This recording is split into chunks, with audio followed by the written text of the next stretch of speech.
Good afternoon. It's the Tuesday after Easter, after the Easter weekend, and I spent a bit of recreational time slashing grass over Easter. So this is my next 4 hectare paddock to plant trees into. We'll start planting in here at the end of this month and through into May, June, and then August, September, October when we have school camps. So this is the third slashing for this paddock. The first slashing was after the winter, and then I did one during summer, and I've just completed this one now. So 3 slashings, 3 rakings. So our tree lines are nicely plumped up now. The majority of the grass under these lines had been killed by the grass we'd raked up. The soil is in tip-top order, like got moisture, got biology happening, so it's really functioning.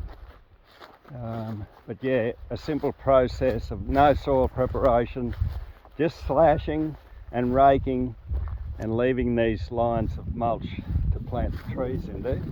And the other thing that's happening while we're doing this is we're getting way closer spacing of our grass tussocks.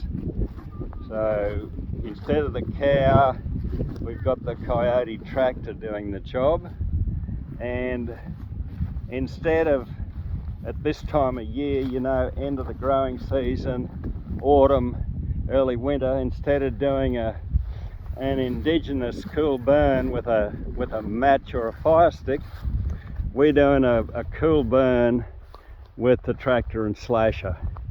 So instead of losing all of this biomass into the atmosphere, and you know, whoever created more with fire,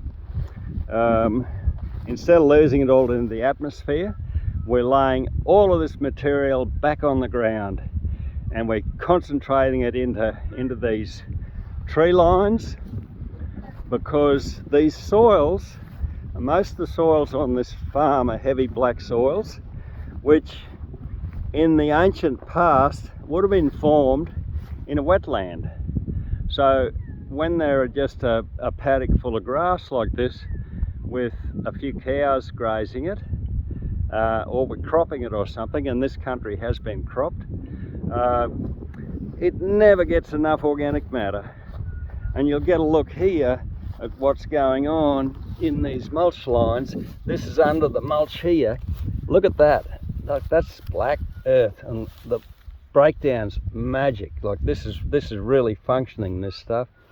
So that's where we're ending up. We're going to get trees into here. We've markedly reduced the grass competition, and hopefully our trees will be zero management after planting.